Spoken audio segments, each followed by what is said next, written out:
Welcome to Know the Game podcast, where I, Tarun, will help you discover yourself to achieve the success you always wanted. Everything in life starts and ends with you. If you master yourself, you master your destiny. I personally believe that knowledge sets you free, and if you know the game, you'll play it well. In this video, our purpose is to go slightly deeper into self improvement. We'll discuss the three major areas that you should start paying attention to so that your entire journey of self improvement and self discovery gets to the destination that you deserve and that you're looking forward to. Water flows in different directions, right? But time flows only in one direction. Why so? And when time flows, it will actually determine the purpose of itself, which is to determine what is your destiny. It defines what is going to happen. Similarly, if you start flowing in just one direction, you can actually determine and decide what's going to happen to you. So, if you want to master your destiny, you need to understand that there is one direction that you need to take, which will take you to the correct destiny. You can define whatever that destiny has to be. So, we live in a very challenging world right now. There is very little security, very little job stability, very little environment which is very, very volatile. So, what do we do in such situation? We try to define our purpose so that our purpose can define our destiny and can lead us to that particular destiny. So, the first thing that I want to talk to you about today, trying to cut the clutter from all the other aspects that you have experienced so far. So, when I say cut the clutter, there is a term which you would have heard very, very frequently. It's called as being a stoic. Now, this stoicism, or the entire concept about you being alone with yourself and you being alone with your own thoughts and in your own world, is something which is very, very frowned upon in a normal society, because somebody who does not mingle with others, somebody who does not include and connects with others, is typically considered to be a loner kind of a person. But even if the person is considered a loner kind of a person, still, if he's able to internally introspect and continue a conversation with himself at all time points of time, it's considered to be slightly dangerous by the society. Why it is dangerous is when you start living by yourself and when you're alone and you don't have any distractions, you kind of start realizing what is the true value and purpose of life. This value, purpose driven realization can actually lead to you actually realizing a lot of things about yourself, which is called as self actualization. And this self actualization can actually lead you where you will be unbeatable and unthinkably strong, especially with the vis-a-vis the society that you live in. So if being alone and if being a stoic is so strong and it can actually make you so strong, of course the society would consider it to be a slightly loony person, that you're trying to do something. So when you think about that, stoicism is something that you should try to explore, if at all you want to, not at all points of time, but at least for a few minutes, for a few hours in a day, where you give time to yourself. And you give time to yourself by giving time to your thoughts. Cut off all the other external noises which are around you, and these noises can actually keep on influencing your thoughts a lot. And when these influences are never in the right direction, they will always take you to the wrong path. So you might have friends who want to go out and party, so that will be one wrong influence there. You might have somebody who's watching Netflix and other OTT platforms, that's another way. So any activity which takes you away from your own path is actually obviously going to come from outside. You yourself will very rarely think of something which can be done which will lead you or take you away from your path. And this path, this particular time, is supposed to be without you consuming everything. When I say consuming, not only any content or any entertainment or any food or anything, you just have to sit by yourself and think about what things are going on, how you want to change them, how you want to challenge them, how the environment can be changed, or you can understand the environment. So many things you can do just by being silent about yourself and by yourself. This stoicism will also help you discover one more aspect about your life, as to where is it that you want to be now. And you can actually control by being alone by yourself, you can actually control where you want to be. And you don't want to be at a lot of places at all points of time. Let's say it's a weekend, you don't want to be at the office at the same time with the kids, at the park, you don't want to be you can't be everywhere. And this is the nature of our thoughts, that we always want to and always try to be everywhere, try to do too many things at the same time, try to be multitasking as it is fashionable today. And because of all this clutter and so many thoughts in different directions, we are actually not able to reach in one particular direction. I'll give you one example. So there is a very important concept which is called as the plant theory. So if you have a plant at your house or in your farm, and you move the plant too frequently to different places and different locations, that plant will never grow. You need to give the plant a particular place to sit, to grow, to put its roots inside. Even if it's in a pot, still you should be able to give the plant some sort of basic tendency into a particular place, a particular sunlight into a direction. And that's what, even in our lives also, you have to give little bit time to yourself to stay at a place, and you cannot be everywhere at all points of time. Being a stoic is actually about that you control yourself physically, mentally and emotionally to be at one place, and try to understand your thoughts, what is going on. It is slightly different from meditation, because meditation, you are completely silent and you're not doing anything, you just sit still and you have to monitor your thoughts. But stoicism is slightly different, because it goes into the domain of you not sitting still. You might be at home doing something, doing some work, but you are in your own company, you're just doing everything, you're just being yourself by yourself. That's a very very important. So when you're a stoic, the one of the first things you will experience is getting bored. You will feel that it's not entertaining enough, it's not exciting enough. Why I'm being silent? I need some sort of illumination in my thoughts. I need some sort of craziness to come up now. I want to watch some music, I want to listen to some movie, I want to watch some video, I want to go on my Instagram. So many thoughts will come. Initially get into being a stoic, and slowly you'll also understand that all these thoughts are just meant by your external brain to deceive your internal consciousness into not understanding that consciousness. And why is that so? Because understanding yourself internally, understanding yourself is something, as I was saying, that the society does not want you to understand and know and discover yourself. The imagine everybody discovers themselves and the truth about their life. Who would be watching Netflix? Who would be doing consuming all these products? And who will be the commercial consumers of everything that gets produced? Probably nobody. If you are actually a stoic, you don't need anything by yourself. And which actually brings us to the next point, which is to organize yourself. So you must have seen this movie called Limitless. I quote this movie a lot, and I'm in love with the way the entire concept of nootropics was experienced and discovered in this movie and shared with the common public. It has been a science for a couple of decades now, but the actual effects of this kind of nootropics has just been made public, and people are realizing that with small changes to their diet and small changes to their what they consume, they can actually change a lot of things, especially how their brain works. And in that movie, one of the first things, so there is the protagonist of the movie who's very laid back, very lazy. He's a writer, he's not able to write anything, and everything is going haywire. Nobody's paying attention to him, somebody left him, he's not doing financially well, everything is a mess in his life. Then suddenly he gets this one pill, and he takes that pill, and that pill kind of changes everything in his life. Suddenly he has access to all his brain power and all his memory and everything. I don't know how much of that is scientifically true and possible, but for the sake of the movie, this is what happens there. In this movie, there is one of the things that I always take away and I always share with my audience, is that when he takes the pill and he becomes this intelligent version of himself, becomes very very highly intelligent, the first thing that he does, he comes back his home, and the one of the first thing he does is he cleans up everything.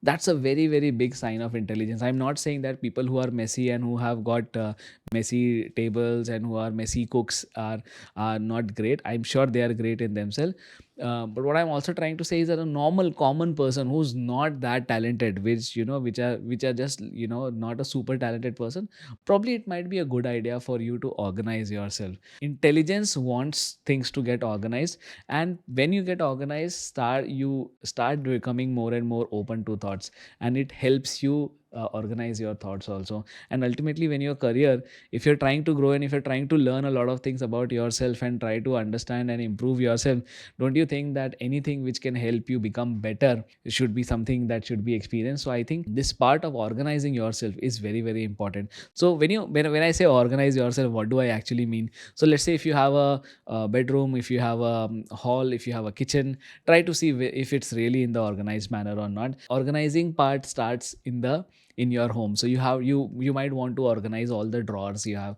You might want to organize all the shoe cabinets, wherever all your books are kept, and clean them, dust them off. Everything should be properly and neatly kept. And when you organize all these things, your mind kind of thinks that there's a small reward mechanism in your mind that keeps on working always. And this reward mechanism kind of tells your consciousness that you've done something and you achieved something. So the consciousness starts becoming hungry for doing slightly more. So it acts as a very small and very micro motivator for you to do more things in the same day. So if you look at 2 days where one, you have not organized anything, you just get up, try to do things, get through with the day. And another one where you actually start with organizing everything around you, make up your bed, clean your shoes beforehand, plan your day ahead, and have all your kitchen utensils, everything in place, have your hall in place, all your clothes in place, all your shoes in place. When you have all these organizing already being done, then your mind is slightly more active and productive throughout the day. And it's a small hack to look at slightly more bigger aspects and slightly more wide term aspect towards your life and career. Which also brings us to another point, which is minimalism. You would have heard this term, I'm sure you would have heard this term, where it started from the Japanese, where people started discarding, and it's a recent movement only, and it's a very popular movement online, especially on TikTok and other places, where people started discarding and giving away some of the things that they did not require. So if you're an Indian person and your parents and your uncles and your father and everybody, if you observe them very closely, they are primarily, Indians are very big kind of hoarders. So they will always try to keep as many things as possible in the house. I have screwdrivers, tools, and parts of machines that go back to even before I was born in my house, which my father has kept it, thinking that someday it might be useful. Similarly, I know a lot of friends who have got basements and basements full of stuff which they don't use. Their childhood memories, their childhood coloring books, and so many things are there. Not to say that memories and souvenirs are not important. They are very, very crucial to your life and your existence, because your memories need a lot of refreshing a lot of times. So every time you look at a souvenir, every time you go through a yearbook, or every time you go through, there's a lot of memories that come through, and all those stories are very important for you to define who you are.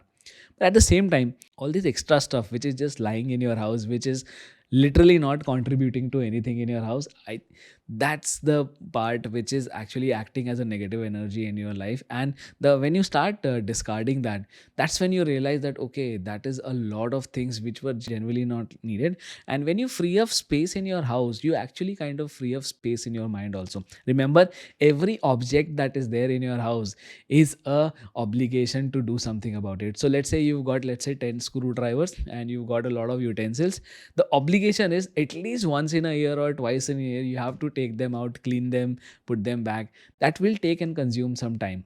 And more than the time it consumes, the fact that you have to do it as a task will eat up a lot of your mental energy, and which is where the problem is. And the Japanese have discovered this in a very beautiful and amazing way. If you go to a lot of Japanese homes, there will be nothing there. There's no sofa, there's nothing. People are just living without anything at all.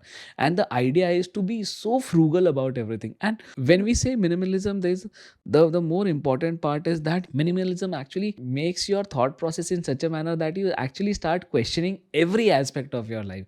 So you actually start thinking about whether you need this particular thing or not. Do you need a living room in the first place or not? Do you need a big house in the first place or not? Do you actually need a big car in the first place or not? So what it does, it overall in the economy, it decreases the consumption of goods, but at the same time it also helps people realize what is real and what is not real, and what is actually needed and what is not needed.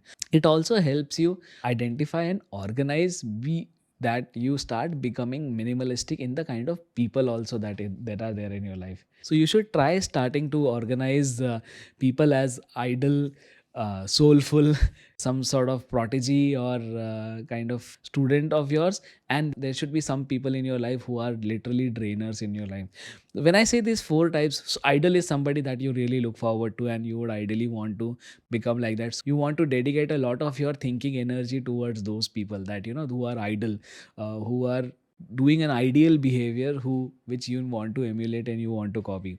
There are some people who are important for your soul and soulful. So of course your family is very very important, your partner, your kids, your parents, your cousins, all these people who have a soulful and emotional connection with you are the people that are the second category of people. And of course there also you need to see whether those people are really really important. I'm not saying that you have to discard anybody from your immediate relationships, but often I have seen that a lot of immediate relationships, if the person is not in the correct state of mind, will actually lead to a lot of problems for you as well. And you have to eliminate any kind of negativity that comes in. If somebody is going through something, somebody is suffering through something, it's your obligation to help them. And at the same time you have to be very very careful that their negativity doesn't overflow into your mind and your subconscious. Then there would be some people in your life who are, I call in Hindi, I call them as shishya, which means that they are either a student of yours or who are learning from you. That is one moral obligation that you have in the society that you live in. You have to help people grow, you have to help and handhold people to learn things which you have learned in your life, even if there are something which you have not learned by yourself. But if there is a chance for you to guide people, you have to, if you can teach people with something, you should take this opportunity to help others. And this helping should be in terms of knowledge, in terms of helping them improve their skills, and anything that's possible under your domain and under your ambit. So I think that is another thing that you should try to do. And of course the trainers are the ones who will completely drain your energy, who have no purpose in your life, and and you have no purpose in their life. There will be a lot of people who will just come with a negative impact in your life, and who will just go back with a negative impact in their lives. In essence, you have to work really really hard to eliminate all the waste in your life. A lot of items in your physical items in your household are actually not required. You should try to get rid of them. The idea is not to discard them and again cause another problem environmentally, but the idea is to discard those items and give it to somebody else who might need them more. So let's say if you are holding on to your baby's crib when you and your child was small, and now the child is grown up and you don't need that, but you try to keep it as a memory. Instead of keeping it with yourself, if you pass it on to somebody else and give it to somebody who's needed, who needs it, who's got a small baby and who wants to buy but cannot afford it, imagine the happiness you will be passing on to somebody else, and your item would actually find a new life.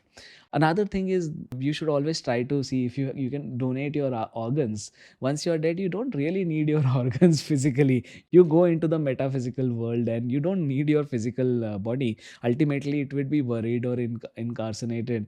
Why not just take out the organs and give to somebody who, and give those organs at least some new lease of life with somebody else who might be needing. And so many people who need livers and hearts and whatnot is needed, eyes. Why not do that also? And that's also another part of being minimalistic, that you try to discard what is not there, and you try to discard things in advance, that okay, 10 years 20 years down the line I will die. Why should I not pass on my organs to somebody else who might require it? So even in death also there is a lot of minimalism that can be practiced. Overall, if you see, the reason why I'm talking about this being a stoic and being minimalistic and organizing everything is that your life should be a very frictionless experience. You don't need to go through life in a very hard manner. And the more you are hard on yourself, the more you are strict with yourself, the more you try to put yourself in a box, ultimately you are putting an end to all the possibilities that you have within you. There's so much of things that you can do with your life and with your surroundings and with your thoughts and your intelligence, which you have actually been gifted by a generation and generation of evolution. Why would you want to let it go just waste? And why not just take it and create and build something which will last a lifetime for yourself as well as leave a huge impact on the society? And speaking of society, brings me to my last point for this podcast, which is about abundance. So you may be thinking about being a stoic and being alone all the time, and or some of the time, and you may be also knowing that there is a lot of organization to be done. You need to organize your life, your thoughts, and the people in your life, and being minimalistic about all these three aspects. But what will all these three things lead to unless and until you feel the fact that there is a larger purpose in your life, especially from your career point of view?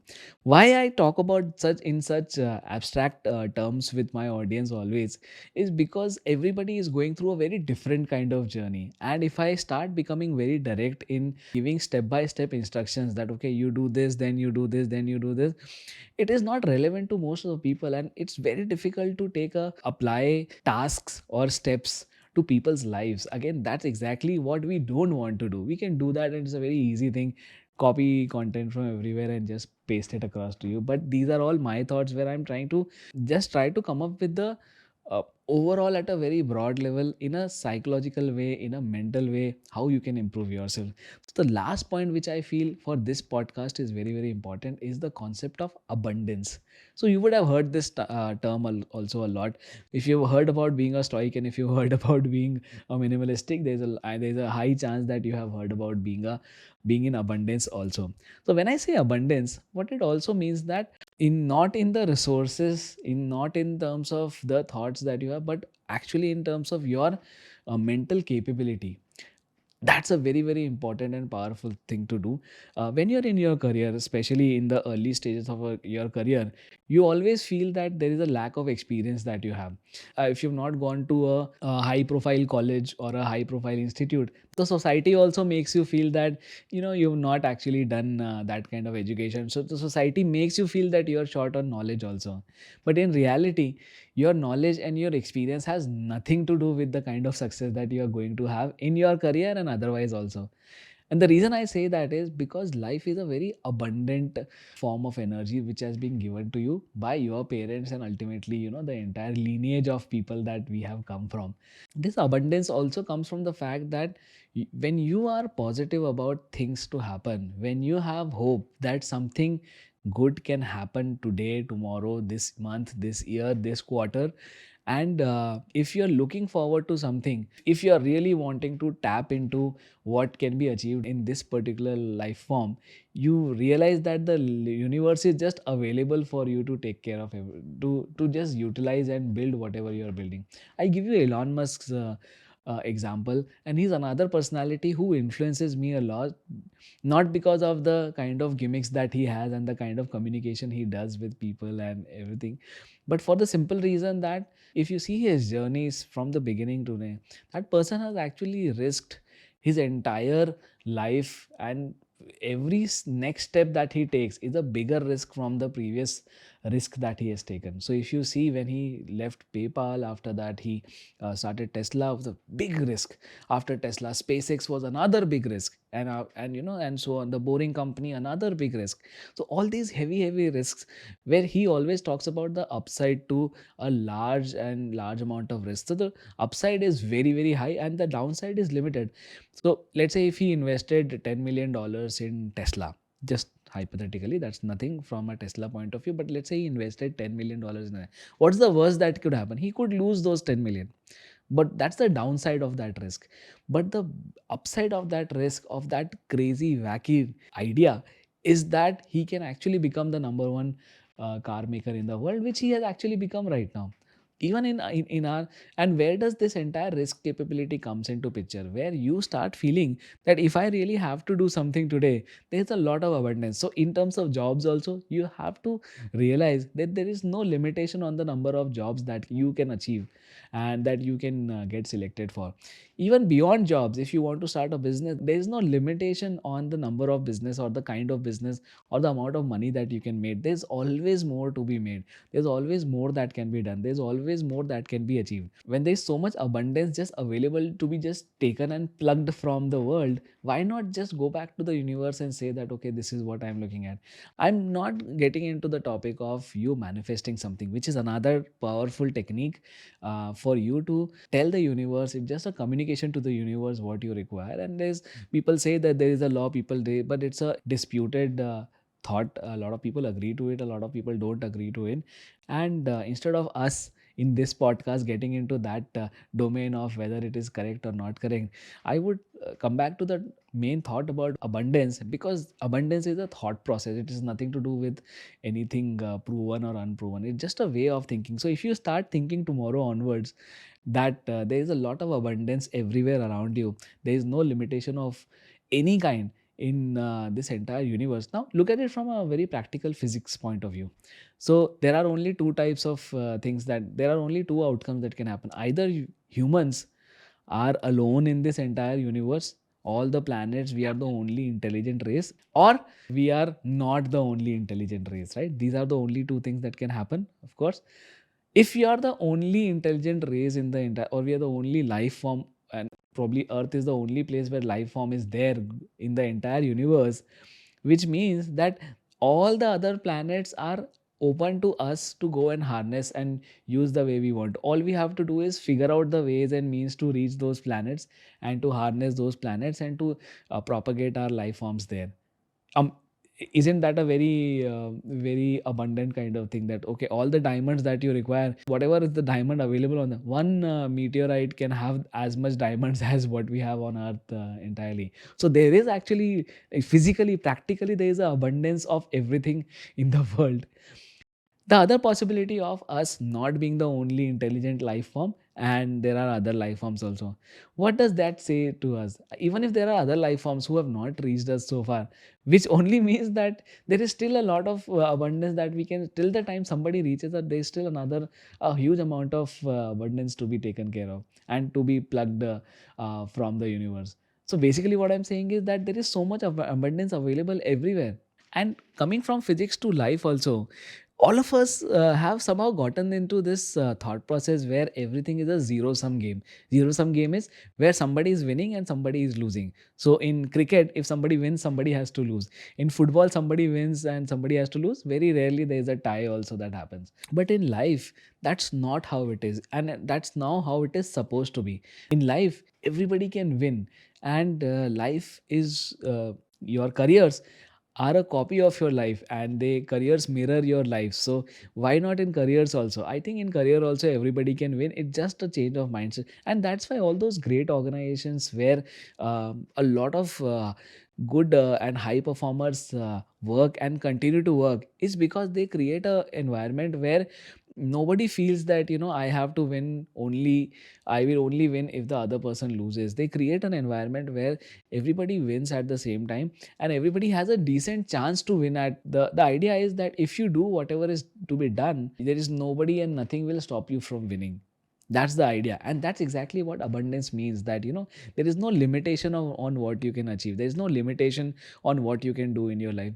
Let me give you one more example which will actually seal this thought for you forever.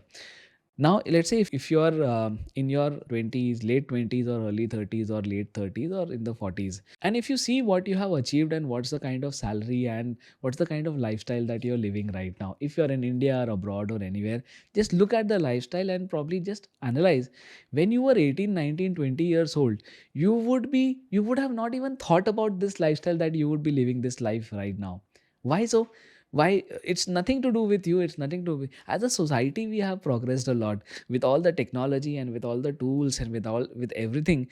we have already reached that point where abundance can be experienced in totality, and this thought has to be very very crucial and strong in your minds, that you have a lot of abundance around you, and this abundance is just a matter of you reaching out to this abundance to get a great career out of it.